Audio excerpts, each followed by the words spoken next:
आगाज। विक्रम की बिल्डिंग से सांसद नाराज। महाकाल के बाहर मकानों पर गिरेगी 7 दिन में गाज और प्रभारी मंत्री उज्जैन आए आज। पूरे दिन की गतिविधियां देखिए मेरे साथ। नमस्कार, मैं विनीता आपके साथ ओम टुडे न्यूज में आप सभी का स्वागत करती हूँ। इंदौर रेलवे स्टेशन से वाया उज्जैन 2 ट्रेनों का दोबारा शुरू किया जा रहा है।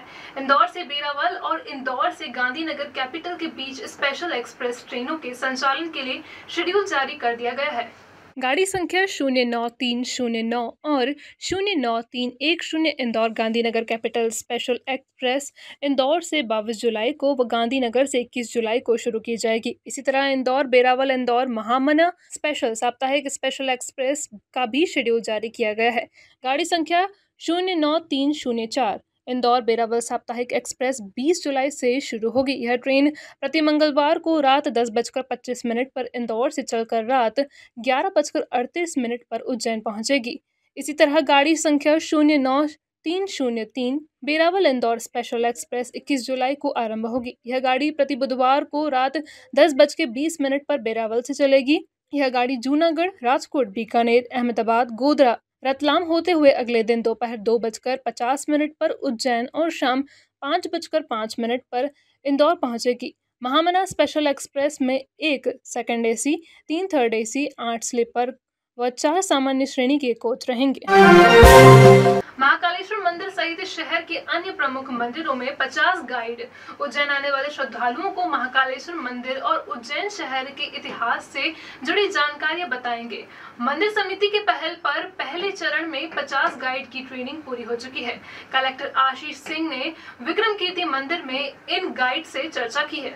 कलेक्टर ने कहा है कि सही तरीके से महाकालेश्वर मंदिर और उज्जैन से जुड़ी पौराणिक व ऐतिहासिक जानकारियां यदि तीर्थ यात्रियों को दी जाएगी तो इससे सुनिश्चित ही लोगों में उज्जैन के प्रति रुचि जागृत होगी। कलेक्टर ने सभी गाइड्स को दूसरे चरण की ट्रेनिंग भी जल्द कराने के निर्देश दिए हैं।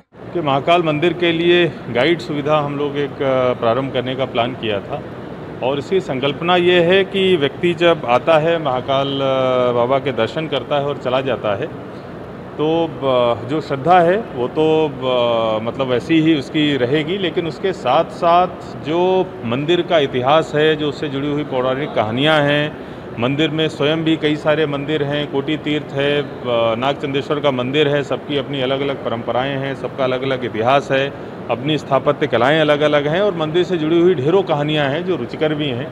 तो मेरा ऐसा मानना है कि न केवल श्रद्धालु दर्शन करें बल्कि इन कहानियों को जाने, इन परंपराओं को जाने, उज्जैन के इतिहास को, परंपरा को जाने, जिससे कि अभी जो 10-15 मिनट में दर्शन करके लोग चले जाते हैं वो यहाँ पर ज़्यादा समय गुजारें। उज्जैन के अन्य स्थानों के बारे में जब उनको पता चलेगा तो वहाँ पर भी भ्रमण करने के लिए जाएंगे और जब इतना अच्छा अनुभव वो लेके जाएंगे तो निश्चित रूप से दोबारा भी उनका उज्जैन आने का मन करेगा। तो कुल मिलाकर सभी श्रद्धालुओं के अनुभव को और ज़्यादा रिच बनाने के लिए, उनको उज्जैन की संस्कृति, इतिहास, परंपरा के बारे में और ज़्यादा भिज्ञ करने के लिए और प्लस उनको ज़्यादा से ज़्यादा समय वो उज्जैन में गुजारें, इस चीज़ को सुनिश्चित करने के लिए ये सुविधा प्रारंभ करी गई है। इनको 3 दिनों की ट्रेनिंग दी गई थी, लेकिन आज जैसा इनसे इंटरेक्शन में समझ में आया कि इनको और अधिक ट्रेनिंग की आवश्यकता है, तो मेरे द्वारा जो मॉड्यूल बनाया गया था ट्रेनिंग का उसको देखा जाएगा। उसमें थोड़ी चीज़ें हम लोग और जोड़ेंगे, थोड़ी इनकी प्रैक्टिस और ट्रेनिंग और कराएंगे, जिससे कि बहुत प्रभावशाली तरीके से ये सारी चीज़ों को श्रद्धालुओं के सामने रख सकें, जिससे कि हमारा जो प्रयोजन है वो पूर्ण हो सके। विक्रम विश्वविद्यालय में गुरुवार दोपहर 5 करोड़ रुपए की लागत से बने 2 मंजिला एक नई बिल्डिंग का लोकार्पण हुआ। किसी साधारण से लगने वाले इस सरकारी कार्यक्रम में बहुत कुछ असाधारण था। इस कार्यक्रम के लोकार्पण के पर्दे के पीछे की कहानी आने वाले वक्त में भाजपा और उज्जैन की राजनीति तय करने वाली है। देखिए ये खास रिपोर्ट। विक्रम विश्वविद्यालय में 5 करोड़ रुपए की लागत से 21 कमरे, 4 हॉल, 4 अधिकारी कक्ष वाले 2 मंजिल भवन में 5 करोड़ रुपए की लागत से निर्माण हुआ। गुरुवार को इसका लोकार्पण उच्च शिक्षा मंत्री डॉक्टर मोहन यादव और विधायक पारस जैन ने किया। सांसद अनिल फिरोजिया भी इस कार्यक्रम में बतौर विशेष अतिथि आमंत्रित किए गए, लेकिन उन्होंने यहां आने के बजाय प्रभारी मंत्री जगदीश देवड़ा के साथ जाना ज्यादा उचित समझा। विक्रम विश्वविद्यालय के इस कार्यक्रम में सांसद फिरोजिया की नहीं पहुंचने की दास्तां ही पर्दे के पीछे की असल वजह है। दरअसल जिस दिन से मुख्यमंत्री शिवराज सिंह चौहान ने उज्जैन में मेडिकल कॉलेज खोलने की घोषणा की है, उसी दिन से उज्जैन में भाजपा के जनप्रतिनिधियों में मेडिकल कॉलेज की स्थापना का श्रेय लेने की होड़ मची पड़ी है। सांसद फिरोजिया ने अपनी उपलब्धि बताते हैं विधायक पारस जैन अपनी और उच्च शिक्षा मंत्री डॉक्टर मोहन यादव अपनी विक्रम विश्वविद्यालय में जो नई बिल्डिंग तैयार हुई है और जिसका गुरुवार को लोकार्पण किया गया है, उसका उपयोग अब तक नहीं हो सका है। उच्च शिक्षा मंत्री डॉक्टर मोहन यादव चाहते हैं कि नया मेडिकल कॉलेज विक्रम विश्वविद्यालय के अधीन ही खुले और नई बिल्डिंग का उपयोग मेडिकल कॉलेज के लिए किया जाए। भोपाल में इसके लिए उन्होंने जमावट भी बिछा दी है। इशारों में उन्होंने मीडिया के सामने अपनी बात रख दी। यदि विक्रम विश्वविद्यालय में मेडिकल कॉलेज खोलेंगे, क्लास उसी के कैंपस में लगेगी तो सारी ढैया मुरली मनोहर लूट जाएंगे।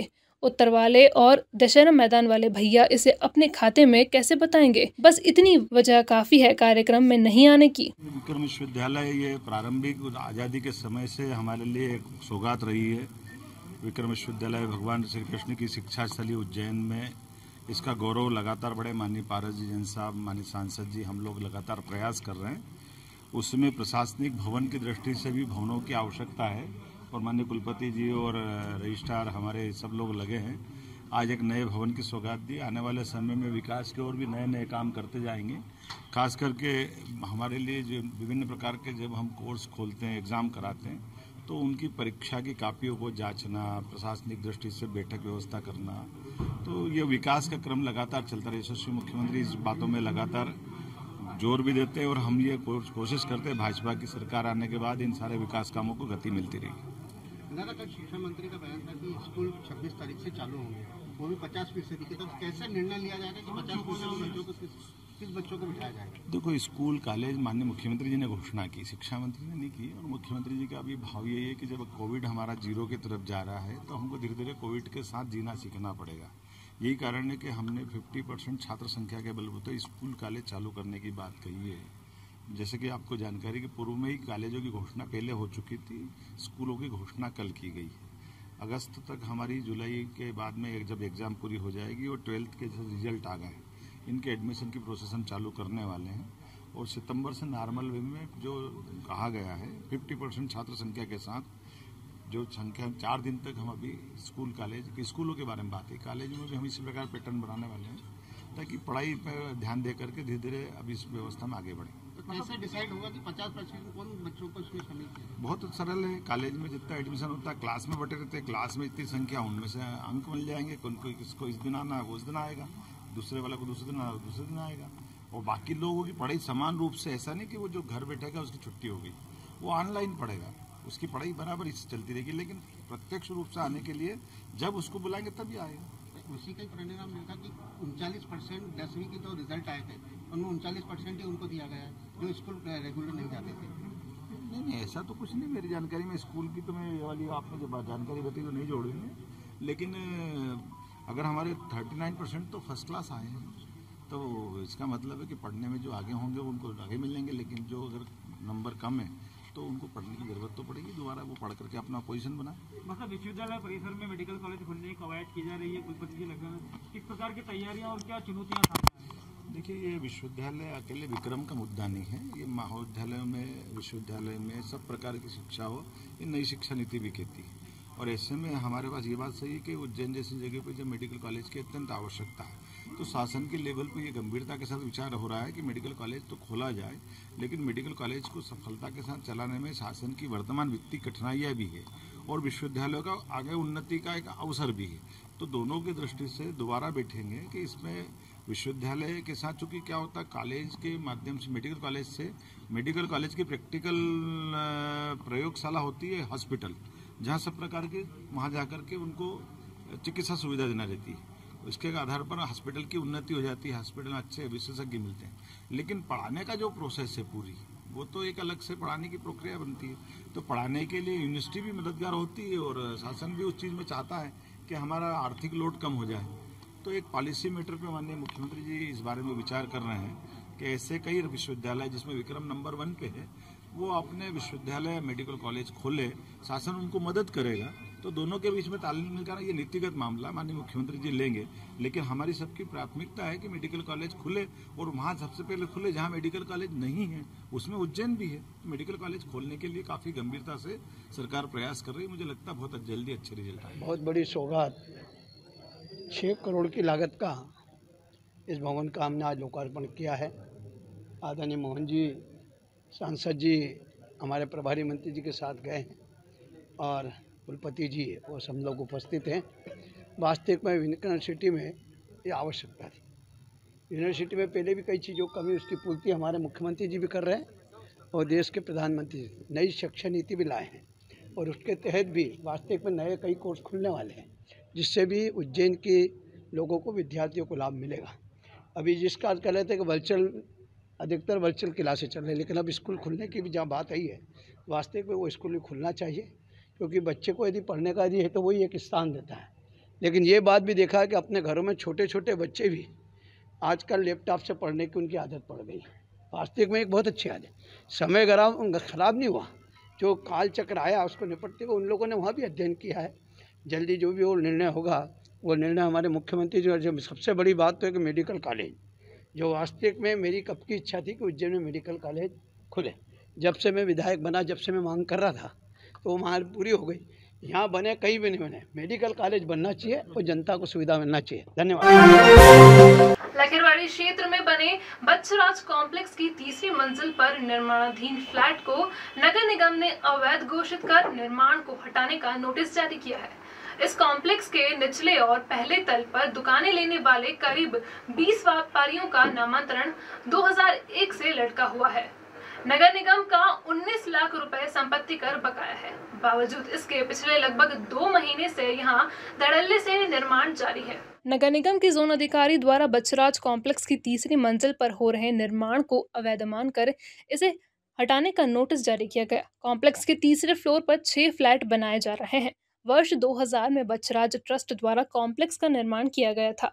कॉम्प्लेक्स के भूतल और पहली मंजिल पर बनी दुकानों और ऑफिस का 2001 में सौदा हुआ। इसके बाद यहां दुकानें और ऑफिस खरीदने वाले व्यापारी संपत्ति का नामांतरण कराने नगर निगम पहुंचे तो पता चला कि पूरे कॉम्प्लेक्स पर ही 19 लाख रुपए का संपत्ति कर बकाया है। इस रकम को नहीं चुकाने की एवज में नगर निगम ने कुछ खाली दुकानों की कुर्की भी की थी। बकाया संपत्ति कर जमा नहीं होने की वजह से पिछले 20 साल से 20 से ज्यादा व्यापारियों ने नामांतरण नगर निगम के पास लंबित है। अब दोबारा से ट्रस्ट से जुड़े लोगों ने इस कॉम्प्लेक्स की तीसरी मंजिल पर 6 फ्लैट बनाने का काम शुरू किया है।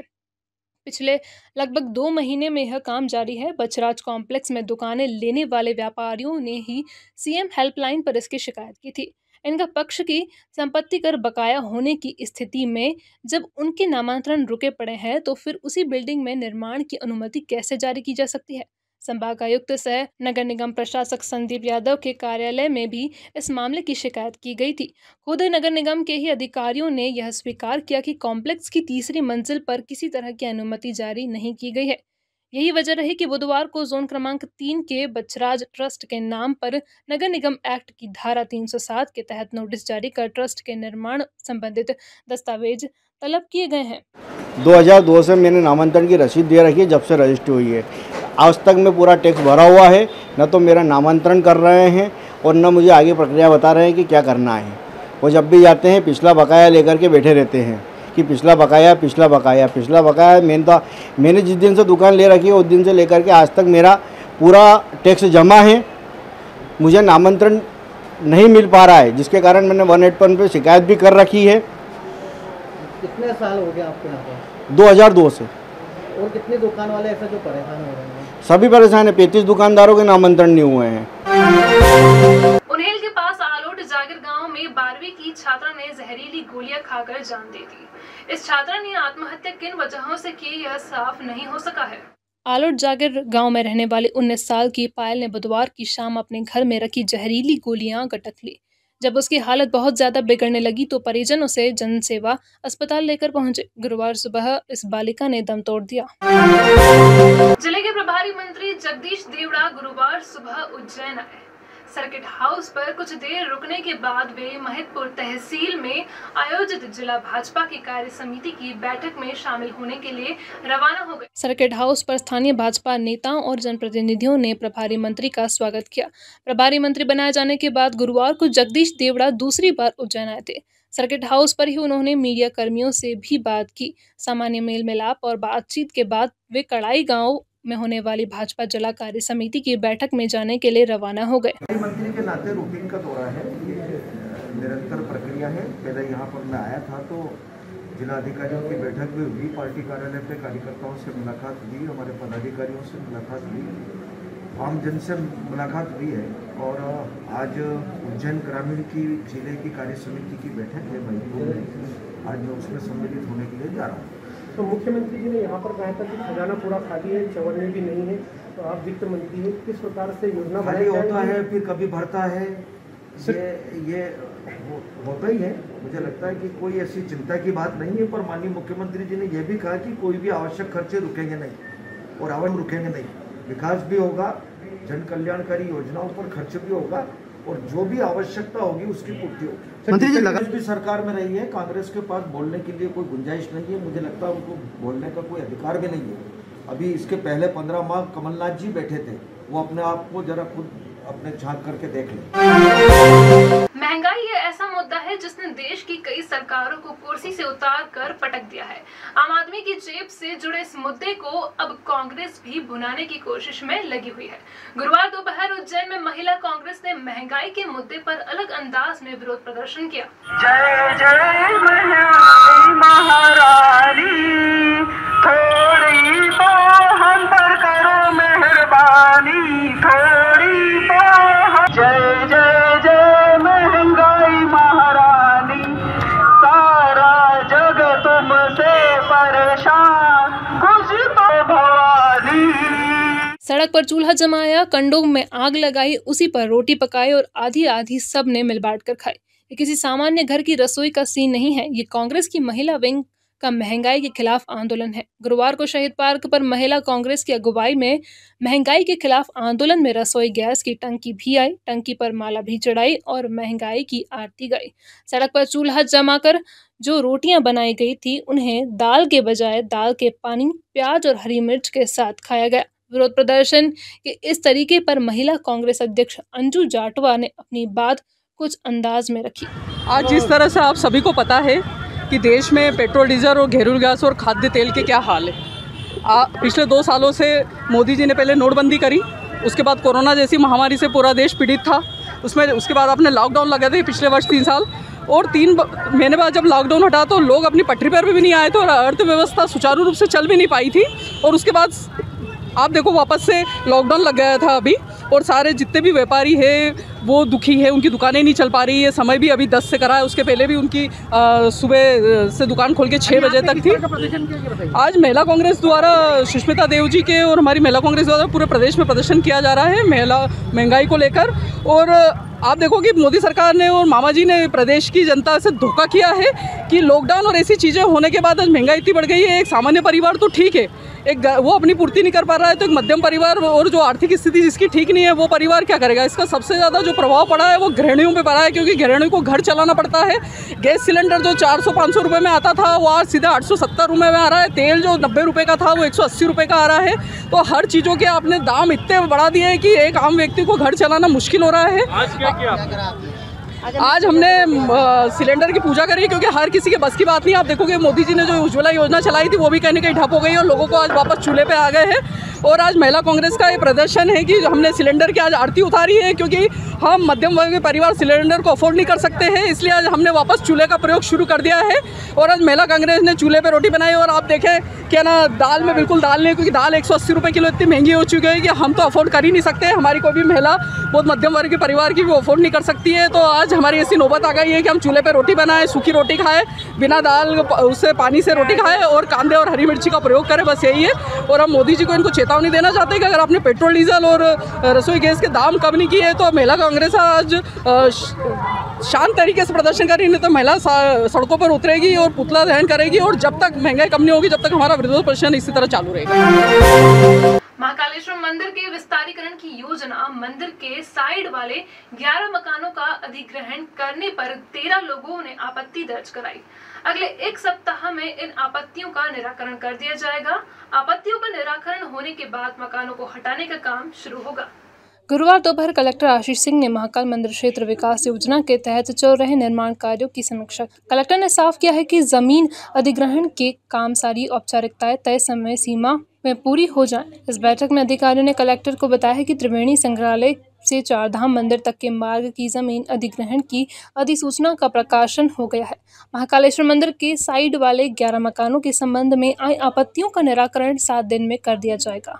इसी तरह सामने की तरफ 70 मीटर के दायरे में आने वाले मकानों और दुकानों के लिए धारा 11 की अधिसूचना का प्रकाशन इसी सप्ताह कर दिया जाएगा। इस बैठक में जेके सीमेंट कंपनी के अधिकारी भी शामिल हुए। यह कंपनी लगभग 5 करोड़ रुपए की लागत से महाकालेश्वर अतिथि गृह का निर्माण 10 महीने में पूरा करेगी।